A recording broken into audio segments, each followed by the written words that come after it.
Have you met the Beatles? A long time ago I met them in England, but they hadn't come or made it here yet. I must tell you, he's a kind of a modest fellow. He came back, and this was the first man who said to me, someday you'll want to wish that you had a group called the Beatles on the show. And I said, yeah, sure, English artists. Don't kid me. Yet another trip back to the 50s this week. The fourth time this season after the Five Satins, Elvis, and Laverne Baker. Before this week, the one and only way I knew the name Freddy Cannon was the inclusion of Palisades Park in one of those Sessions or K-Tel or Time Life compilation albums they were always selling on TV in the 80s. But in the research I did, I found out something that makes me an instant fan of Freddy Cannon, regardless of how I feel about this week's album. Here are the 5 things for Freddy Cannon. Freddy Cannon was born Frederick Anthony Picariello in 1936 in the Boston suburb of Revere. But while Freddie was still young, the family moved to nearby Lynn, Massachusetts, just up the Salem Turnpike on the other side of the marsh there. His dad made a living as a truck driver, but also played trumpet in local bands. As a result, young Freddie heard a lot of music growing up, especially 1940s R&B like Big Joe Turner and Buddy Johnson. In high school at the Lynn Vocational School, Freddie started learning the guitar, and by age 21, he had appeared on a single that was regionally successful, Cha Cha Do by the Spindrifts. He had also done a recording session playing lead guitar for the G-Clefs, a doo-wop group who'd had a hit in 1956 with Ka-Ding Dong. Unfortunately, the tunes he recorded for the G-Clefs were never released. See, many members of the G-Clefs were having some legal issues in 1958, and that kind of sidelined their music career for a bit. At the time, Freddie was fronting a local Boston band called Freddy Carmen and the Hurricanes. It was during his time in the Hurricanes that Freddie developed the signature singing style, that strained, gravelly attack at the beginning of phrases. Freddy Carmen and the Hurricanes became popular enough locally that they started making regular appearances on Boston Ballroom, a local dance show in the style of American Bandstand. After signing a management contract with local disc jockey Jack McDermott, Freddie recorded a demo of a song called Rock and Roll Baby, a tune he'd co-written with his mother. McDermott took that demo to the songwriting team of Bob Crewe and Frank Slay, and they liked it enough to agree to add lyrics and production to the song in exchange for songwriting credits. The newly revamped and re-recorded song was renamed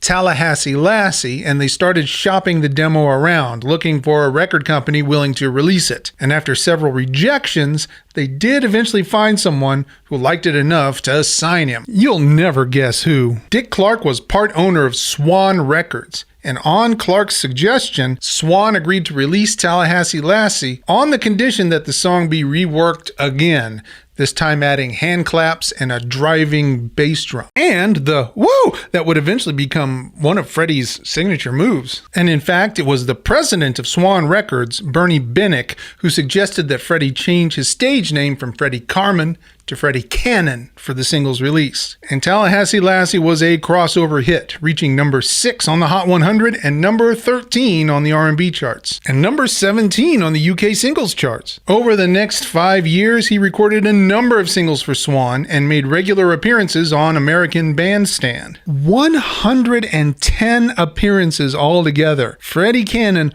holds the record for most appearances on American Bandstand. And since so many of his singles contain that signature driving bass drum, he gained the nickname of Freddy Boom Boom Cannon. 15 years before Welcome Back, Kotter. Hi there. In 1960, Swan compiled 12 of his singles, many of them rock and roll arrangements of classic Tin Pan Alley tunes, and released them on an LP called The Explosive Freddy Cannon. The album did well on the Billboard album charts, peaking at number 17, but more interestingly, it reached number 1 on the UK album charts, making Freddy Cannon the first American artist to have a number 1 album in the UK. After another pretty large success in 1962, the single Palisades Park,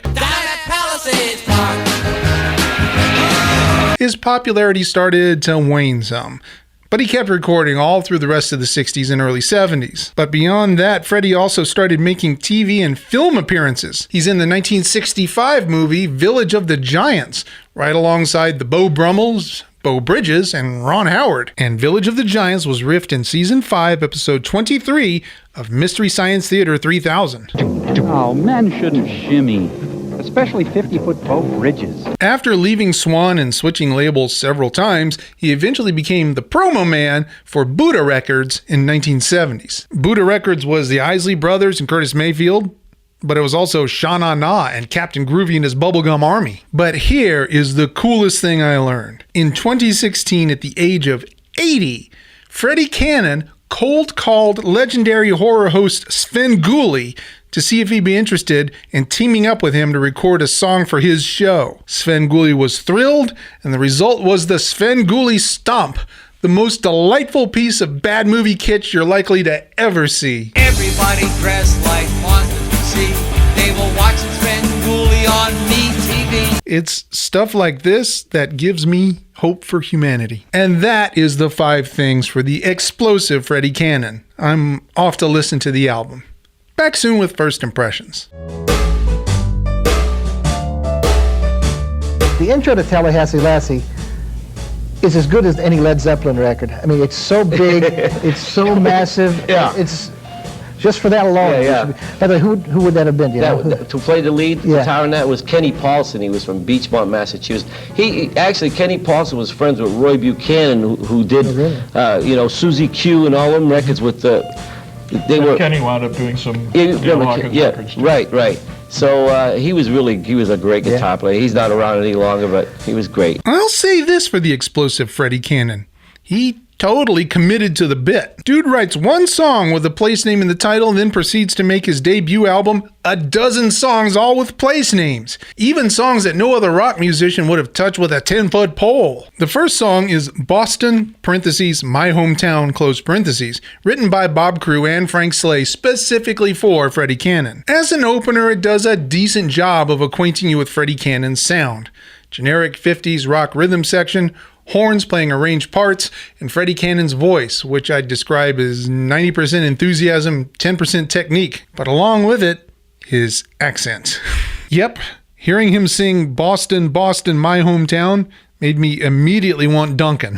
Boston, Boston, my hometown. Next is the Lieber and Stoller tune Kansas City, which was originally recorded by Little Willie Littlefield, but famously covered by everyone from Little Richard to the Beatles. But obviously Freddy Cannon's version predates the British invasion. Here it's done as a mid-tempo shuffle with a horn arrangement in place of a solo of any kind. Just a bit loungy, but the energy's okay. Kansas City, here I come. Really, the only reason I can think of that Freddy Cannon would decide to cover Sweet Georgia Brown is just to kind of doggedly stick to the idea of having place names in every song title. He does it straight eighths, 50s rock style, and I honestly think that because he's from Boston, he really did think that the word fella was spelled F-E-L-L-E-R, because that's how he sings it. Fellers, she can get our fellers. She ain't met. Odd choice, Freddy. Next is another original, Way Down Yonder in New Orleans. And this is the first song on the album to feature the boom boom. In the B section of the chorus, the band drops away entirely, and the only accompaniment for the vocals is eighth notes on a bass drum, but like a marching bass drum played with big felt mallets. It's also the first time on the album that we get a woo! Oh, won't you give your lady fair a little smile? And next is, I'm not kidding, a straight-time version of W.C. Handy's St. Louis Blues. Seriously, Freddy Cannon was so committed to the bit that he covered a song that was published the year that Archduke Franz Ferdinand was assassinated. Really weird choices for the horns in this one. That evening sun go down.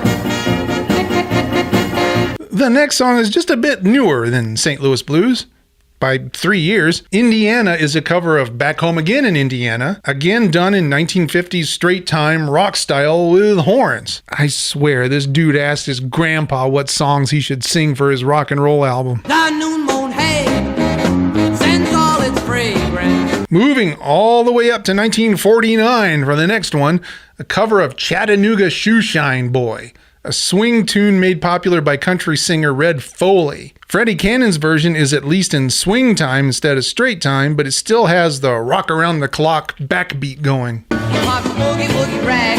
Chattanooga shoeshine boy. Remember that Looney Tunes short with the three little bops where the wolf tries to play jazz with the three little pigs? Three little pigs are still around, but they're playing music with a modern sound. That kind of feel. Speaking of country singles from the 40s, the next tune is a cover of Deep in the Heart of Texas. Seriously? Sung by a Boston native who's trying with all his might to put the R in the word heart. Deep in the heart of Texas. Bless his heart. We ain't done yet, folks. Next is another way oldie from 1924, made famous by Al Jolson. California, Here I Come. Done with the boom booms and the woos.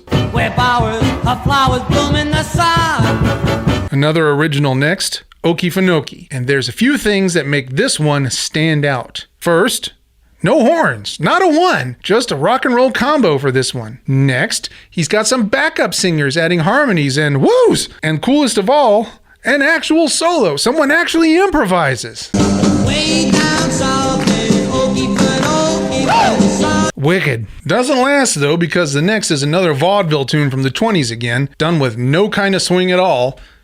Carolina in the Morning. Like Tony Clifton's signature song? Like that Carolina in the Morning? Nothing could be finer than to be in Carolina in the morning. The same. Nothing could be finer than to be in Carolina in the morning. And finally, we get to his big hit single, covered by Fleetwood Mac. She's my Tallahassee love, down and help me away. Covered by the Rolling Stones. She's my Tallahassee lassie, down and help me. Co-written by Freddy Cannon and his mother, Tallahassee Lassie. The heavy room reverb and the uneven mix makes it feel very much like 50s garage rock, which I like a lot. Tallahassee lassie, down in FLA. But man, is it hard to hear him in that light after the uncannily square song choices that preceded it. Overall, I'm kind of charmed by the whole package. I mean, he's not a particularly great singer, and the arrangements are so unhip that I'm surprised they can keep their pants up. But Freddy Cannon's got an affability and a regular guy energy that are hard to stay mad at. Anyway, those are my first impressions. Back soon with final thoughts. If it wasn't for you, we wouldn't be here. I mean, whoever thinks they're bigger than life and made it with, just because they're so good, they're wrong. They're dead wrong. This week has me thinking a lot about the intangibles in music. Specifically, what is happening in my brain when I decide that a tune is hip or square or kitsch. I mean, there has to be at least some kind of consensus of understanding around these things, right? Part of the reason why the whole Tony Clifton bit works is because of the song choices. Of course that guy would sing Volare. Of course that guy would sing Carolina in the Morning. But what about something like Deep in the Heart of Texas? What makes that particular swing/country crossover from the 40s kind of square when Move It On Over by Hank Williams feels a lot hipper? Pee Wee Herman? The stars at night are big and bright. Deep in the heart of Texas. And to just kind of run the experiment, I did try and find other tunes with place names in the titles that might have been better 50s rock tunes than Sweet Georgia Brown or Back Home Again in Indiana. I mean, what's wrong with Paris Blues by Duke Ellington, Memphis in June? Heck, what about On the Atchison, Topeka, and the Santa Fe? And that sent me down two separate lines of thought. First, the one thing that this album has going for it, I think, is Freddy Cannon's goofy, good-natured approachability.